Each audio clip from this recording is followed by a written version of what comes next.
Nah, perkenalkan saya Odong. Eh, Biasa dipanggil Odong kalau di Alhasa.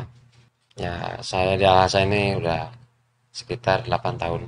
Yang Masya Allah. majikan pertama itu 6 tahun, yang sekarang yang dijalani baru 2 tahun. Kalau kerjaan saya ini kadang-kadang supir, kadang-kadang kerja apa serabutan juga gak? Kalau orang Jawa bilang banyak ceperannya. Nah, banyak kerjaan-kerjaan part time-nya. Biasanya yang kadang-kadang itu kan nggak tentu. Iya. Ini kalau Kang Udo nggak usah dikenain lagi ya, udah kenal, beliau Iya. pengurus PMISA di Kube juga, apalagi dari Kuningan Ancaran, udah selesai kenalnya gitu aja. Oke, nggak apa. Lanjut. Oke, Kang Udong, saya akan mulai bertanya terkait dengan tema kita ini buka-bukaan dunia lain PMI. Yang mungkin ya di antara kita belum begitu banyak tahu. Contohnya Kang Odong, kita kan tahu di sini ini di khususnya di Hasa Hmm, banyak rekan-rekan kita yang memang kurang beruntung, hmm, yaitu mereka kerja tanpa ada majikan atau kerja mandiri karena mungkin ada masalah dengan majikannya kemudian melarikan diri sehingga kerja mencari nafkah ya, menjemput rezeki di tempat yang tanda kutip berisiko tinggi. Bener nggak? iya, Banyak yang seperti itu, iya. Kang Odong. Ya kalau misalkan secara pengamatan secara lahiriah ya, yang kenal di Alhasa itu memang eh, ada paling 75% ya 75%, legal. 75%. Nah, yang Oke. paling sedikit lah 25% mungkin ilegal. Jadi masih lebih banyak Masih lebih yang banyak resmi yang ya. resmi ya, insya Allah. Oke, tapi yang resmi itu kelihatannya jadi kurang apa kurang banyak diperhatikan, lebih banyak perhatian itu pada yang sedikit minoritas yang nggak resmi. Iya, ya kemungkinan seperti itu. Ya karena menarik untuk dibahas. Itu Ya. dia yang namanya dunia light. Nah kira-kira teman-teman yang nggak resmi atau yang disebut tadi itu apa yang ilegal ya. Sebenarnya kalau KBRI bilang undocumented ya atau Hmm, overstayer. hmm, Menurut Kang Odong, hmm. apa penyebabnya sampai 25% tadi disebut tidak mempunyai dokumen atau tidak resmi bekerja di Arab Saudi khususnya di Hasa. Apa sebabnya nih? Sebab yang paling utama itu karena kurang kuatnya mental. Itu yang paling utama. Oke. Karena mental yang paling utama itu yang kerjanya di Arab Saudi itu paling paling nomor utama mental. Mental. Mental yakin. Iya, mental apa nih kayak Nah, gimana? mental eh, satu jangan mengambil keputusan satu pihak buat diri sendiri nantinya malah terjerumus merugikan buat diri sendiri juga dan merugikan buat keluarganya eh, mereka yang malah mengaburkan atau kabur karena ngeluar dari majikan majikan tersebut Oke. karena gak kuatnya mental di situ. Jadi Sebabnya berarti tadi itu ada yang menjadi undocumented gara-gara kurang siap kurang mental. kuat kuat mental. Kan udah dipersiapin sebelumnya ketika Nah, mau berangkat ke Saudi. nah kalau misalkan di ya yang saya tahu ya ini Ya, bukan bukan dari orang lain. Saya kan kemarin tuh cuti. ya. Nah, saya pernah ketemu dengan orang yang sering memberangkatkan atau proses ke Arab Saudi. Arab Saudi ya. Oke. Nah, saya tanya, ini lewat syarikah kah atau lewat secara visa ziarah? Mhm. Ternyata si calonnya tersebut, saya tidak tahu Pak. Soal itu entah masuk syarikah, entah nggak masuk syarikah atau visa ziarah. Ya. Kata si calonnya nggak tahu. Calo Ya, atau sponsor ya dalam bahasa ya lain. bahasa yang bahasa lain itu sponsor, kalau bahasa ya di perkampungan itu kadang-kadang nyalo. Jadi biasanya Sponsor ya. kalau sponsor biasanya sponsor itu ya hampir 11-12 lah Iya. menurut saya. 11-12. Ya. Nah, terus antum kenapa berani melikrut orang calon TKW, calon PMI, Perempuan ya? ya perempuan. Hmm. calon pekerja di rumahan yang namanya bahasa Arab, bahasa di Saudi itu kadama ya. Khodama. Nah, kadama seperti itu. Bantu rumah tangga lah. Nah, saya tanya di situ, kenapa ente berani kok merekrut orang, dasarnya ente gak tahu apakah ke sana masuk syarikat atau pisahnya itu pisah ziarah. Ya Pak, saya mah yang penting orangnya kan hampir kebanyakan pengen uang pit katanya. Nah, jadi bukan yang dipersiapkan itu mental. Si calon PMI ternyata hampir cenderung dengan maunya uang pit. Artinya motivasi mau berangkat ke Saudi itu diantaranya diiming-imingi. Diiming-imingi karena uang pitnya itu pada besar-besar. Emang berapa sih? Itu segedenya uang fit? Ada yang 13 juta. Ada yang 12. Oke. Ada yang 10. Tapi ini untuk perempuan saja ya, bukan untuk laki-laki. Begitu. Kalau misalkan dasarnya karena uang pit, dasarnya nih. Ya. Kalau misalkan si sponsornya tahu bahwa pernah kerja di Saudi, saya kalau misalkan jadi calo, saya gak bakalan berangkatin. Kalau misalkan karena uang pit, saya tegas, terus terang. Ya, itu kalau Kang Odong yang menjadi sponsornya. Tapi kan Kang Odong nggak boleh jadi sponsor. Emang keuntungan sponsor dengan memberangkatkan tenaga kerja ke Indonesia apa? Ya, kalau misalkan sponsor merekrut orang berangkat ke Saudi, ya, mungkin kan dapat. Keuntungan dia juga dapat. Nggak bakalan dapat, pasti dapat. Dapat uang ya. Dapat uang. Karena pekerjaan memang di situ. Iya, di situ. Itu. Cuman kalau misalkan ya saya bukannya berpikir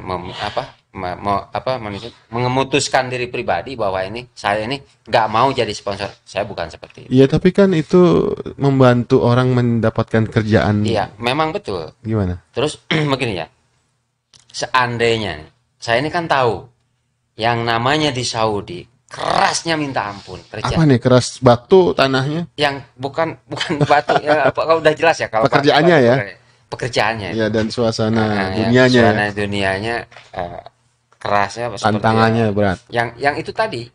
Yang pertama, seharusnya si sponsor itu nanya sama calon TKW, kamu itu udah siapnya siap apa? Apa karena apa? Gitu kan? Iya. Apa karena kerja ke Arab Saudi teh karena permasalahan dengan suami kah? Kurang ekonomi? Apakah karena cek bari bahasa naon tah? Dosa janda lah apa gimana gitu kan, seperti itu. Iya. Ya kira-kira kalau menurut Ane daripada berangkat ke Saudi masih bisa cari nafkah atau bisa membantu suami, lebih baik di Indonesia. Tapi kalau nggak punya suami? Kalau nggak punya suami, artinya jadi orang tua tunggal yang harus menafkahi keluarganya, misalnya punya anak. Ya itu tadi. Lompat dari pembahasan awal, yang penting tanya dulu sama sponsor mentalnya. Artinya kalau mau pergi ke Saudi harus siap mental benar. Itu jangan kan itu mental itu berdampingan dengan kesabaran kan, seperti itu. Mental. Nah, itu walaupun beda tipis, itu bahasa memang jauh berbeda, cuman kayaknya 11-12 lah, mental dan sabar itu hampir mendampingan kayaknya, seperti itu. Ya, tapi Kang Odong sendiri lebih cenderung kalau kerja mendingan kerja di dalam negeri aja, nggak usah keluar negeri.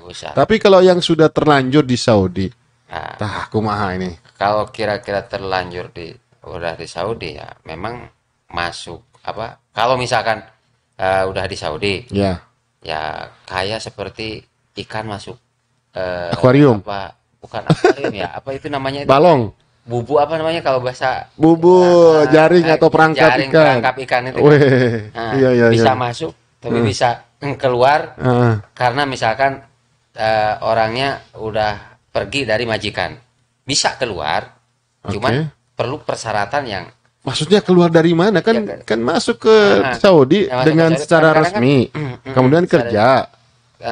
Oke, kan normal itu. Nah, itu kan tadi ada yang legal, ada yang ilegal. Iya, sekarang jadi yang ngomong yang mana dulu nih? Ini bahas yang ilegal dulu nih. Ilegal. Berarti dia yang lari atau Berarti yang kabur dari majikan. majikannya. Weh, Gitu. kenapa Seperti orang seperti ikan masuk ke perangkap apa namanya itu bubu ya. bubu? Bubu Cek orang Sunda mah bubu. Bubu. Kalau bahasa Indonesianya apa kira-kira? Apa penjara lah. Kerangkeng. Sangkar. Sakar ikan itu. Ya. Itu kan. Itu kan banyak itu ikan, ada ikan kubu apa? Gabus, ikan mas, ikan nila. Nah, kalau PMI yang kabur itu ikan apa nih? Kira-kira ikan lele. Ikan lele yang suka matok itu ikan lele itu. Oke, kemudian gimana? Kalau udah masuk ke bubu atau ke kerangkeng atau ke penjara atau ke apa sangkar ya, sebuah tempat yang bisa jadi keluar juga bisa, tapi tetap betah di dalam juga betah bisa ya. Ya menurut saya kalau misalkan sekiranya dia menjalani jalan positif ya sah-sah saja. Kok bisa ilegal tapi jalan positif? Jalan positif. Kumaha eta? Contoh, dia kan tadi masuk ke Indonesia punya majikan.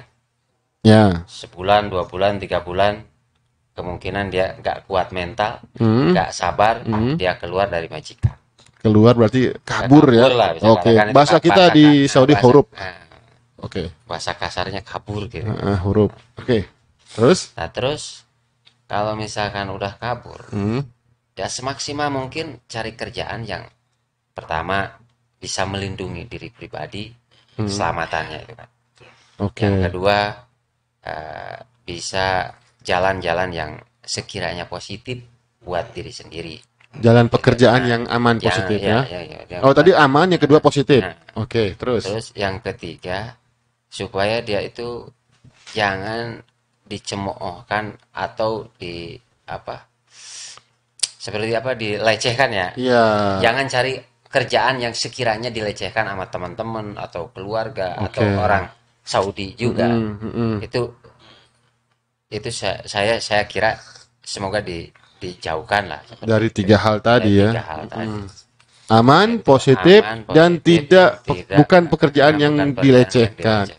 Nah, pertanyaan saya jadi menarik ini. Apakah ada emang kerjaan yang tidak aman, yang tidak positif atau negatif, juga yang jadi bahan ejekan atau lesehan dari orang-orang sekitar? Ada emang ya? Nah, ada. Dari mana? Ada ya? Dari yang positif dulu ya. Ya, jadi ada kerjaan negatif berarti ya? Ada. Oh, ada ya? Ada pastinya. Kok bisa ya? Di negeri orang nih? Di negeri orang ya kan, kadang-kadang kan kelihatan keluarga kita ya mau negatif juga gak. Kayaknya itu tadi saya sah-sah saja kalau misalkan maunya dia seperti itu ya haknya dia. Tapi apa nih kerjaan yang negatif menurut Kang Odong di Saudi ini? Kalau menurut negatif ya itu tadi ada bahasa yang namanya kerja jam-jaman. Jam-jaman disewa gitu ya? Ya nggak tahu itu kalau misalkan cenderung ke jam-jaman itu saya kata. Kan ada kerjaan rumah tangga yang memang sekarang hire gitu per jam sekian real. Bahkan saya baru dapat rekaman itu. Mau saya perdengarkan nih, boleh? Di situ ada informasi kalau pekerja kita itu bisa sewa jam-jaman, bulanan, bekerja untuk di rumahan untuk bekerja. Iya. Itu negatif. Ya, itu kan ada dua alternatif. Jam-jaman itu kan ada yang itu yang negatif ya. Nah, yang negatifnya ada dua faktor.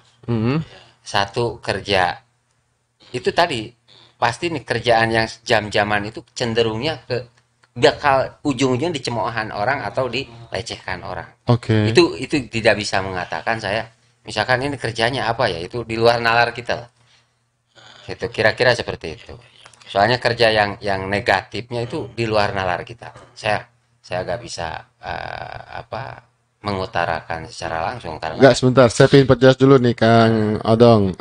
Saya kan tadi sebutkan ada teman kita yang bekerja jam-jaman itu memang tugasnya menjadi asisten rumah tangga di orang Saudi. Akhirnya dia disewa per jam. Sejamnya biasanya 25 real, 30 bahkan lebih. Itu negatif? Enggak. Jadi apa yang maksud tadi jam-jaman yang negatif itu? Itu yang di luar nalar kita. Apa maksudnya di luar nalar? Ya. Coba gini. Jadi Kalau misalkan saya ucapkan, memang nggak pantas lah buat saya ucapkan. Oke, Karena jadi ada pekerjaan jam-jaman ada yang negatif. jam-jaman yang negatif. Itu di luar nalar kita. Boleh nggak saya tebak? Itu apa kira-kira itu kira-kira? Saya Kerjaan jualan daging. Bener? dagingnya tuh, Hah? dagingnya dua, Hah? dagingnya Daging apa? mentah. Nah, Kalau daging matang kan bakso, siomay, batagor. batagor. Nah, ini mentah ini. Ya, kalau soal daging mentah, Nah, kalau daging mentah ini kan mahal ya. Pak Dudung sendiri ada telepon dulu gimana? bisa. Oh iya, diangkat aja. Nah, kalau jualan daging mentah ini jadi komoditi yang berbeda daripada yang lain nih Pak Dudung. Tanggapannya silakan. Kalau Tadi suaranya udah abaikan ya. suara udah bagus ya. Deketin lebih bagus. Oke, siap. Nah, kalau yang saya rasa sih, kalaupun misal ada yang bekerja ya, yang seperti yang disampaikan oleh Kang Odong tadi ya.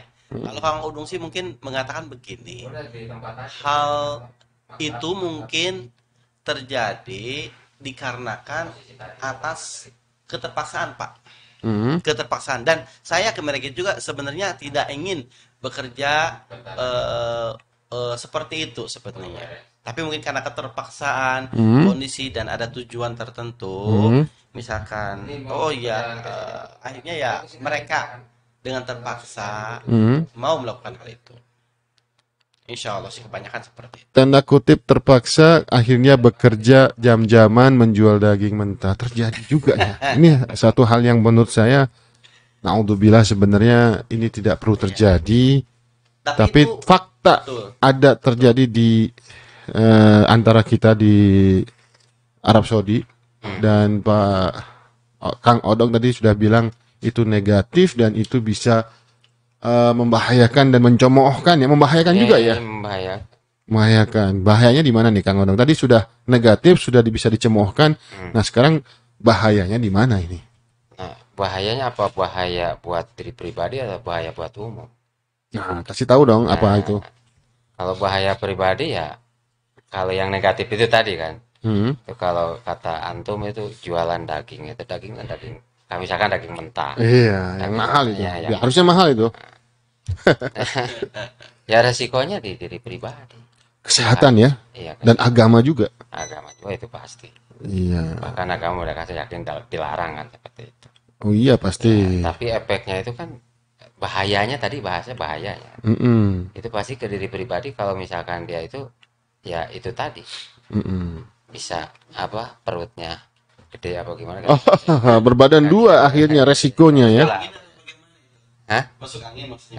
Tahu tuh itu di luar nalar kita lah. Saya gak bisa bahas soalnya. Baik, ini kalau ngebahas terkait dengan dunia. Kalau itu saya di luar nalar gitu aja lah.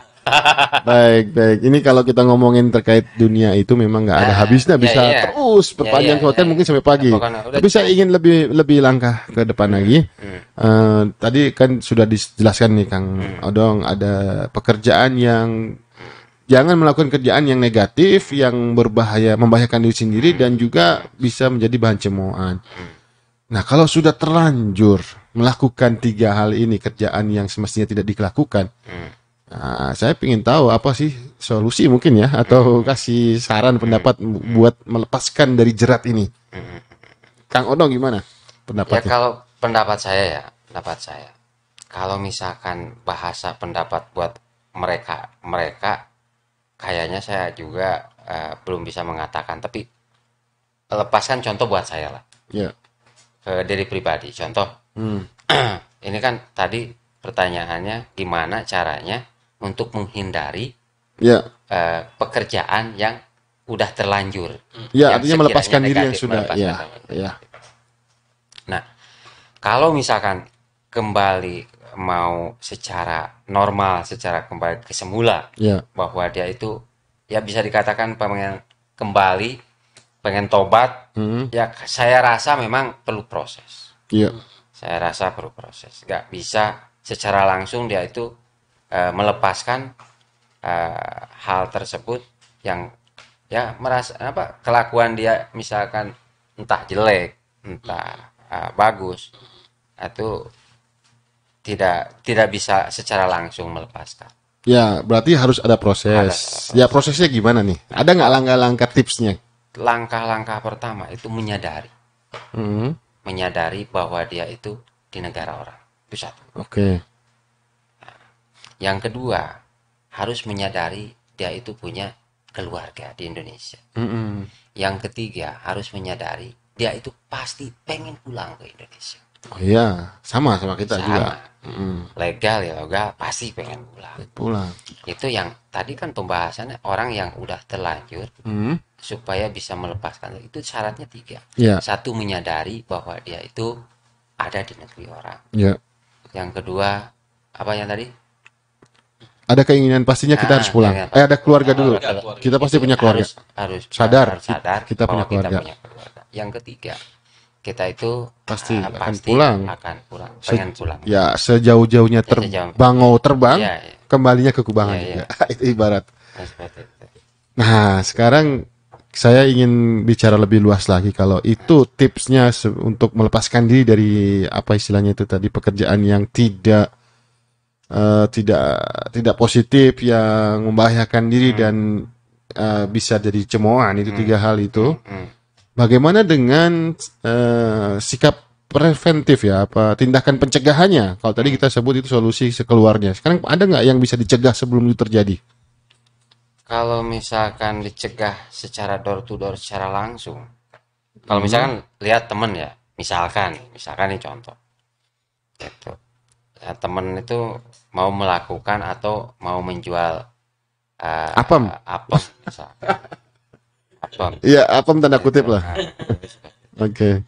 Nah, kalau misalkan saya, kamu jangan menjual itu seperti itu. Iya. Itu kan nggak mungkin. Frontal ya. Secara frontal itu agak berat ya, susah ya. Yakin. Nah, gimana dong? Nah, kenapa? Itu. Kok bisa? Walaupun misalkan itu yakin bahwa orang tersebut mau menjual apa, nggak bisa saya membentak atau orang tersebut tuh kamu jangan seperti itu, haram, nggak, misalkan nggak diperbolehkan sama agama, sama negara juga, itu nggak mungkin seperti langsung door to door. Nah, tapi kalau misalkan secara mencegah sebelum terjadi kayaknya ada yang perlu diucapkan tapi secara 4 mata kayak seperti itu. Itu.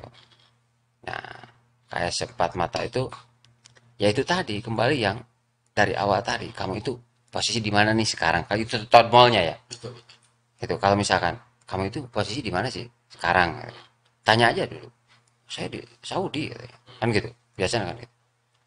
Kamu sadar gak posisi di Saudi? Seandainya misalkan terjadi kelihatan orang Saudi, hukumah Saudi, kamu itu menjual sesuatu yang tidak diperbolehkan oleh agama dan negara pun, kamu tak ada terasa takut gak? Kalau nggak ada gimana tuh? Nah, kalau nggak ada, ya itu hak mereka. Udah kembalikan ke masing-masing ya. Masing-masing. Itu hak mereka. Itu cuman itu kan ya, jangankan orang yang melakukan seperti itu misalkan ya. Nah, kita itu tahu orang yang melakukan seperti itu. Kemungkinan ya ada hukumnya, ada hukum ya kalau nggak salah. Saya pernah dengar. Kayaknya kalau nggak dicegah itu bisa kebagian dosanya ya, karena seperti itu kayak. Ada artinya kan, ya? Artinya kita membiarkan suatu keburukan terjadi. Seperti setan bisu, akhirnya kita nggak melakukan sesuatu. Kan ada tugas amar ma'ruf nahi munkar ya. Nah, tapi kan di situ juga diterangkan jangan kamu mencegah seseorang kalau tidak mampu kan itu. Ada juga kan kaitannya seperti itu. Ya, itu ada semacam strategi bagaimana kita melaksanakan atau menegakkan amar ma'ruf nahi munkar. Itu benar. Ya, jadi nggak langsung frontal ya, harus dengan cara. Ada trik-trik lain. Ya, ada metodenya. Supaya dia itu menerima. Dan jangan sampai ujung-ujungnya dia itu kayak menerima tapi dia punya dendam sama kita. Itu kayak seperti itu. Ya, perlu ada metode cara yang cantik yang tidak membuat jadi berantakan. Itu caranya disampaikan nggak atau emang nanti off the record aja? Nah, apa maksudnya? Kedengeran nih. Jadi gini Pak Kang Odo, Ya ini fenomena ya, kita nggak memungkiri ya. Dan Pak Kang Odong sendiri pengalaman kebetulan Kang Odong juga sering mengantarkan makanannya Saya kerja delivery order. di Bos Baso Mapanjaya. Gitu. Kalau Jadi, tiap libur Jadi sering mengantar sering- makanan ya sering untuk makanan. pesanan-pesanan di seluruh Hasa ini. Termasuk ini kalau nggak salah Pak Dudung kita lagi mesen makanan sekarang nih. Betul ini. Belum datang juga ya? Oke Kang Odong, jadi ketika pengalaman mengantarkan makanan dari satu tempat ke tempat lain, itu pernah nggak menemui beberapa kasus yang tadi kita bicarakan? Enggak pernah. Artinya Kang Odong pernah mengetahui ada teman-teman yang memang melakukan praktek pekerjaan-pekerjaan yang tadi disebutkan yang negatif, yang tidak aman bagi dirinya dan juga bahan cemoohan. Melihat secara langsung ada beberapa. Oh belum. Oke, tapi tahu dari lingkungan sekitar ya, sering terjadi ada seperti itu. Nah ini sebenarnya Kang Odong, apa sih sebenarnya kalau tadi kita sebut faktor-faktor dari PMI yang kabur atau lari dari majikannya, sekarang faktor mereka menjadi melakukan pekerjaan itu.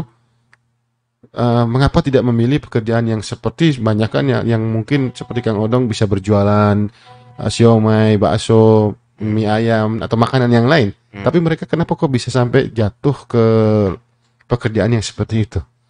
Apakah pengaruh teman, ada yang ngajak atau ada sindikatnya yang menampung kemudian mereka diatur sedemikian rupa? Jadi kayak ada manajemennya gitu. Bener ada gimana Kang Odong? Ya kalau soal memilih pekerjaan dia itu pengen yang ya bisa dikatakan gini, yang halal yang haram itu memang hak mereka.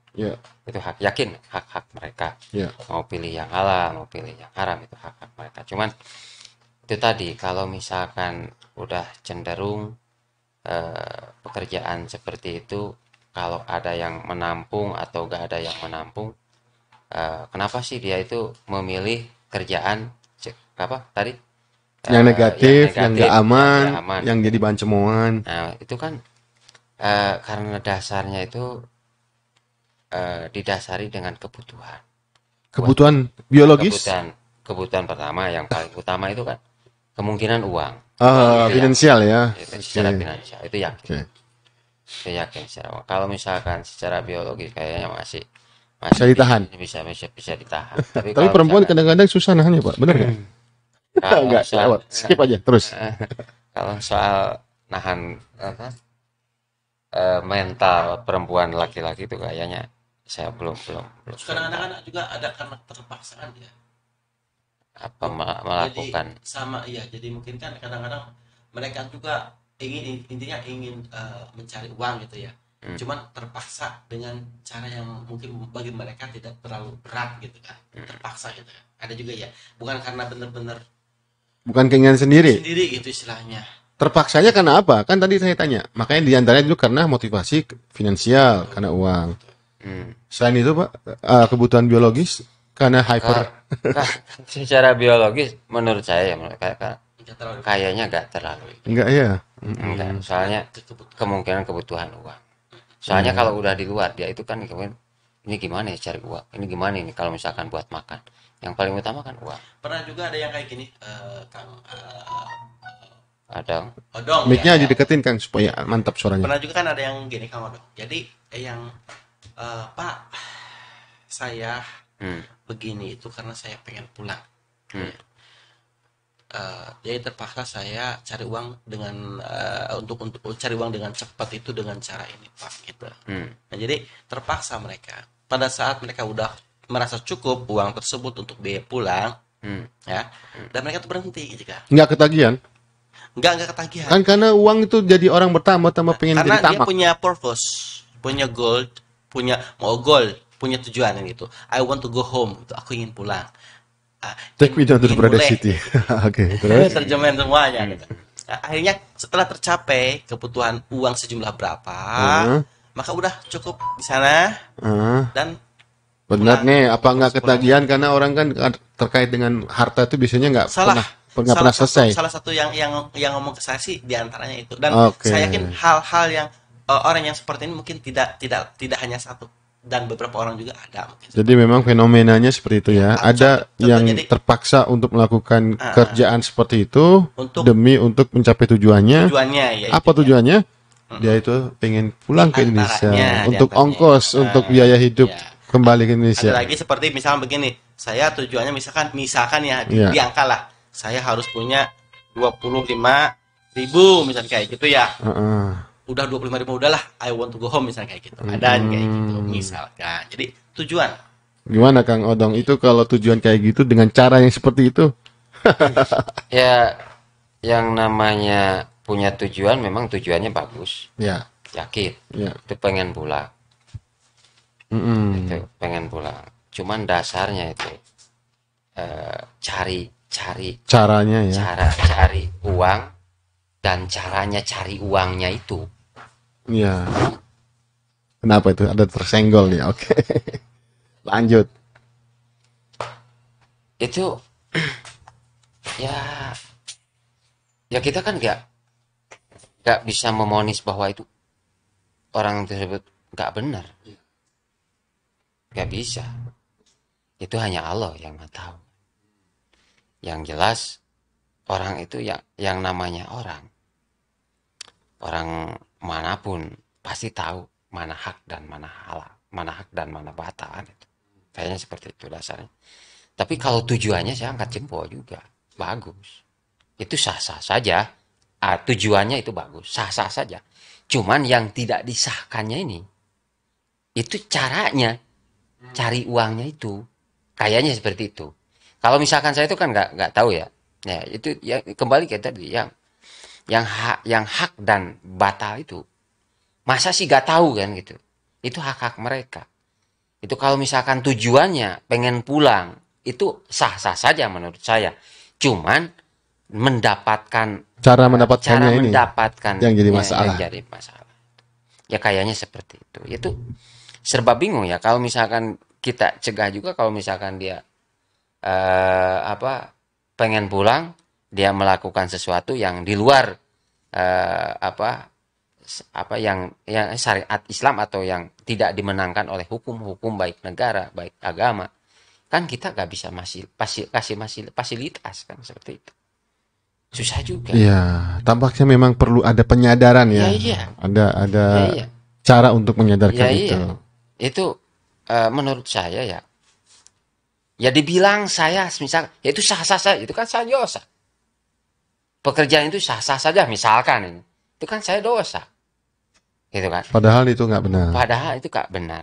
Tapi yang saya katakan, kenapa? Yang tujuannya itu sah-sah saja menurut saya. Itu boleh. Tujuannya dia itu pengen pulang ke Indonesia. Kalau udah dapat uang. Nah, cuman cara pendapatannya uang itu, kata Pak Dudung tadi, caranya menjualkan diri. Ya, Ya itu yang jadi permasalahan. ya permasalahan yang tidak sahnya seperti itu. Ya, Nah, tapi kan kembali ke penilaian kita, penilaian kita bahwa orang tersebut gak benar itu gak bisa mengatakan orang tersebut gak benar oke. secara langsung. Nah, sekarang gini, Kang Odong, kalau sudah tahu ini adalah bukan masalah Iya, kita ya, artinya bukan tugas tanggung jawab hanya kita sebagai masyarakat Indonesia. Di sini juga ada peran pemerintah.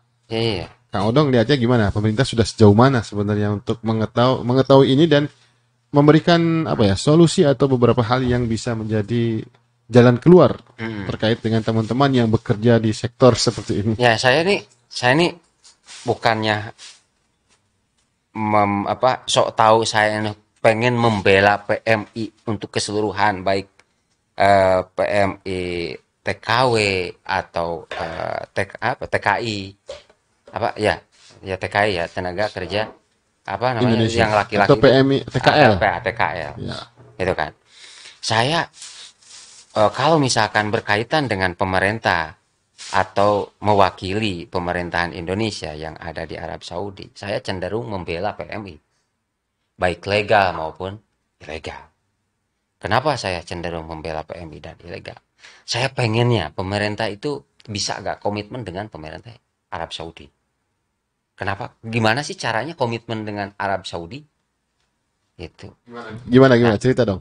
kasih fasilitas yang sekiranya itu tidak membebani atau misalkan orang-orang ini agak menyulitkan atau dipersulit atau gimana ya, bisa mempermudah lah, mempermudah orang ilegal, terutama itu orang ilegal, mempermudah memproses orang ilegal itu supaya cepat pulang kalau pengen pulang. Oke, jadi ada tuntutan dari Kang Odong supaya teman-teman PMI yang Iya. ilegal itu dipermudah Ya segera dipermudah pulang ke Indonesia. coba pulang ke Indonesia. Emang selama ini nggak dipermudah? Ya kalau misalkan nggak dipermudah, seperti dipermudah nggak dipermudahnya, memang kalau misal boleh kan dikatakan seperti ini, boleh ya, Ya, kira-kira boleh ya. ya silakan. Boleh, bebas. Boleh ya. Nggak masalah. Saya pernah Hmm. pernah mengajukan PMI yang ilegal, terus terang. Oh iya iya. Oke. Waktu itu Iya betul betul. ada 2 orang kan. Dua orang gimana tuh? Dia itu punya anak. Punya anak. Saya ini udah Ilegal, punya punya anak. Iya. Dua-duanya juga punya anak. Dua-duanya oke. Nah di situ saya pengajuan, Pak, ini anak udah mau pulang. PMI ini ya. Ya PMI ini, dua-duanya Dua-duanya. pulang. Terus sebelumnya saya mengajak orang tersebut PMI yang mau pulang, itu kan ada informasi Iya, iya. dari pemerintahan kita yang mewakili di Arab Saudi. Udah, katanya bawa aja ke tempat acara. Nah nanti udah di tempat acara, saya langsung dievakuasi. Maksudnya ini janjian di satu tempat ya? Ada Ya, kegiatan gitu ya ada bersama kegiatan KBRI. banyak Iya, waktu iya. itu. Nah ternyata pas dua-duanya itu kan dibawa, Betul. saya bahkan merasa malu ya. Merasa malunya karena apa? Yang diucapkan informasi pertama ke PMI tersebut yang mau pulang itu gak dilebihan, gak dikurangi, gak lebih, gak dikurangi. Saya netral. Iya. Kamu udah, mumpung ada pemerintah kita, ada acara di Al Hasan, Betul. udah kamu pulang aja. Katanya kalau misalkan udah di sana langsung dievakuasi di bawah. Nyatanya pas di sana, mana? Nihil. Jawabannya apa? Jawabnya kalau udah kamu ke polisi aja. Itu kan gimana? Oke. Ya, sampai sekarang kan nihil. Bukankah itu juga satu solusi ke polisi itu? Ya. Jalan keluar. Ya kalau misalkan langsung ke, ya ngapain? Kalau misalkan jauh-jauh dia datang ke acara, cuman dikasih solusi. Datang ke polisi, ya dia sendiri kan bisa. Langsung ke polisi kalau misalkan di rumah juga kalau pengen pulang. Kalau misalkan itu solusinya. Kalau bisa dipermudah. Jadi mungkin itu yang Ada terjadi telepon ya? berarti. Masuk dulu. Ya. Iya. Silakan, Waduh. Jadi Pak. iya saya tahu itu informasi seperti itu terjadi. Emang kalau yang kita dengar itu kalau ada kunjungan pihak KBRI ya, jika ada yang ingin pulang biasanya dibawa ke Riyadh ke KBRI seperti itu dan diproses untuk proses pulang. Bagi yang mau berniat Iya. bertekad untuk pulang ke Indonesia, Betul. Dan PMI yang ilegal ya. yang ilegal dan maka dari itu mungkin Kang Odong ini akhirnya membawa PMI tersebut ke sebuah acara yang di sana ada orang KBRI. Tapi nggak dijanjikan sesuatu kan ketika itu, hanya untuk datang. Apakah memang dijanjikan mau diproses kepulangannya? Ya, waktu itu apa ya? Mau dibawa kayak, mau Iya. waktu itu kan mau dibawa. Mungkin ada informasi kan Iya, ya. iya. Ada informasi. Emang pihak KBRI mungkin tidak menjanjikan personalnya ya yang hadir di acara tersebut. Tetapi ada informasi jika ada pihak KBRI dan kemudian ada PMI yang ingin pulang, mungkin mereka bisa membantu untuk memprosesnya.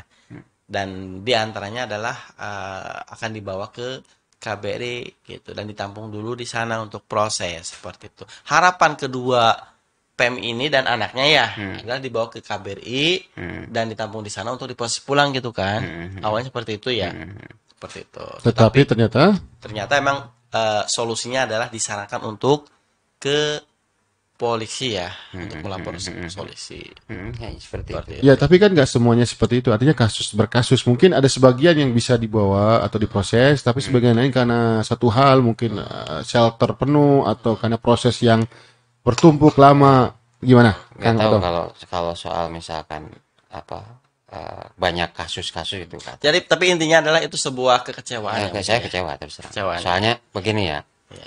Sampai sekarang kan lost contact itu orang. Akhirnya lost contact. Yang Apa dua dia, PM ini. dia frustasi kabur atau nggak mau dihubungi lagi? Enggak, kayaknya kalau misalkan bahasanya awalnya saya membujuknya dia karena dia semangat pengen pulang. Karena apa? Saya khawatir ya, sama-sama orang Indonesia loh. Oke. Sama-sama orang Indonesia, walaupun saya nggak ngelihat orang itu legal atau ilegal. Yang penting orang tersebut misalkan ada keinginan, apalagi orang ilegal kan. Ya, walaupun bukannya saya pemerintah nih, tapi saya sama-sama teman PMI kan. Iya. Ya ada hak lah menurut saya, tapi nggak berhak nih. Ada hak buat saya, tapi tidak berhak. Hak buat saya sama-sama menolong kan, seperti itu. Ada informasi dari pemerintahan disampaikan ke orang tersebut.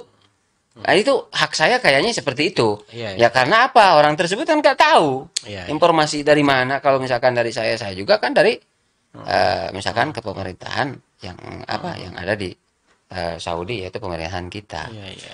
Oke, jadi sebenarnya harapannya gimana ke pemerintah supaya tidak menjadi presiden buruk ya, ini jadi dampaknya kurang baik lagi. Jadi semakin membuat kecewa dan sehingga orang yang tadinya mau ditolong hilang, kita juga nggak tahu kabarnya. Apa yang diharapkan sebenarnya dari pemerintah semestinya? Ya harapan saya kalau misalkan bisa nggak tahu saya ini jikalau bisa komitmen sama pemerintah di Arab, yang paling utama itu karena kalau misalkan nggak komitmen sama orang Saudi, pemerintahan orang Saudi nggak mudah loh memulangkan PMI yang ilegal, itu nggak mudah. Karena apa?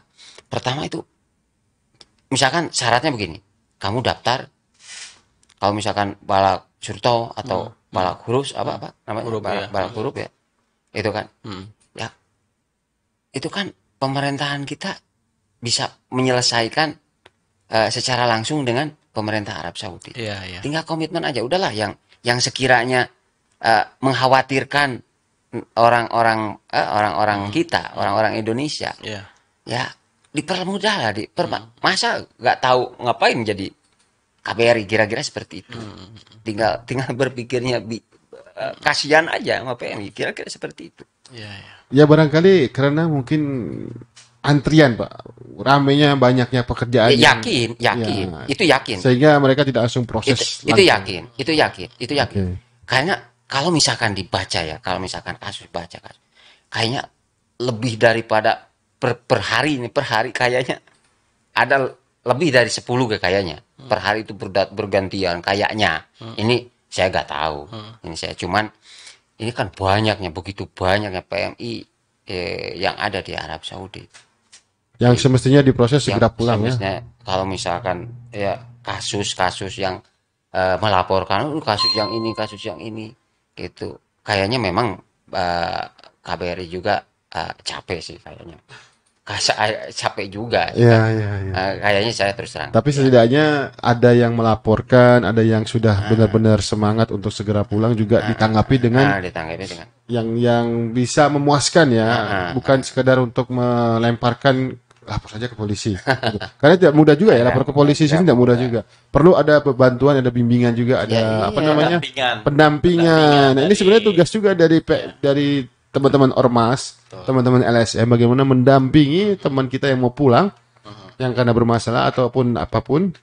Jadi, nah ini kebetulan pakai baju BMIS, mestinya Pak Dudung ini yang banyak bicara terkait dengan pendampingan kembalinya atau ingin mengantarkan teman-teman PMI yang kembali ke Indonesia, baik itu ilegal ataupun legal. Saya sebelum meneruskan lagi nih Pak Kang Odong, ini masih ada waktu nggak? Karena tadi sebenarnya agak semangat saya sih sebenarnya. Di telepon terus tadi soalnya. Sebenarnya mau pulang nih di bawah udah ada ya. Oh iya, udahlah sekarang kita tutup aja deh. Minta apa ya? Kalimat penutup. Apa yang menjadi concern kita bicarakan malam ini? Menurut Kang Odong, kesimpulannya. Ya, semacam kesimpulan apa yang sebenarnya terjadi dan bagaimana solusinya disimpulkan seperti apa Kang Odong, silakan. Atau nasihat terakhir lah. Kalau misalkan sebelum meninggal enggak masih panjang umur insyaallah. Kalau misalkan saya perlu menasehati ya, kayaknya nggak patut menasehati. Tapi ini untuk masukan lah. Itu untuk masukan karena saya merasakan. Saya 6 tahun merasa merasa disiksa, bukan artian saya dipukul, enggak. Cuman batin itu terasa tersiksa. Seperti itu. Nah, kenapa saya sampai kuat seperti ini? Karena itu tadi, pertama mentalnya yakin. Ada bahasa sabar itu Pak kadang-kadang ada batasnya kan. Yaitu yang dasarnya yakin dan yakin Allah akan memberikan yang terbaik. Asal kita benar-benar sabar, menerima. Insya Allah. Maka khusus untuk semua PMI yang ada di Arab Saudi, baik di Al-Hasa, baik di Damam, baik di Khobar, Gatib, semua Qasim, semua Riyadh, Mekah, Jeddah. Yang paling utama sabar. Yakin. Sabar. Kalau misalkan masih ditahan, misalkan ini kalau nggak dipukul, udahlah. Sabar aja dulu. Pertama, kenapa saya menyarankan seperti itu? Kita kan punya KBRI, itu kan. Kita kan punya ormas, itu kan. Nah, itu ormas itu jangan cuman bahasa ormas doang, baik ormas yang lain-lain misalkan. Ini misalkan, maaf ini ya, itu kan namanya BMI juga menjembatani, itu kan, menjembatani KBRI. Nah, di situ BMI itu harus benar-benar menjembatani, itu harus benar-benar selaras dengan aturan-aturan yang ada di KBRI. Membantu menjembatani PMI dengan KBRI. Maksudnya membantu itu menjembatani PMI yang bermasalah ke kalau misalkan langsung ditangani oleh KBRI kan nggak mungkin. Itu tadi banyak kasus-kasus yang melaporkan, kemungkinan ya pula seperti itu. Ya saya cuman kesimpulan juga gini, saya mohon maaf pertama kalau ada kata-kata saya yang sekiranya tidak senonoh dengan yang perlu diucapkan, ya saya mohon maaf, itu aja gitu. Kalau misalkan ada yang sekiranya bermanfaat, ya alhamdulillah, itu motivasi buat untuk semua, ya saya kira seperti cukup lah. Oke, kalau Pak Dudung ada nggak mau disampaikan, karena kita juga menutup nih. Satu aja sih mungkin ya, dekatkan mic-nya bisa nggak?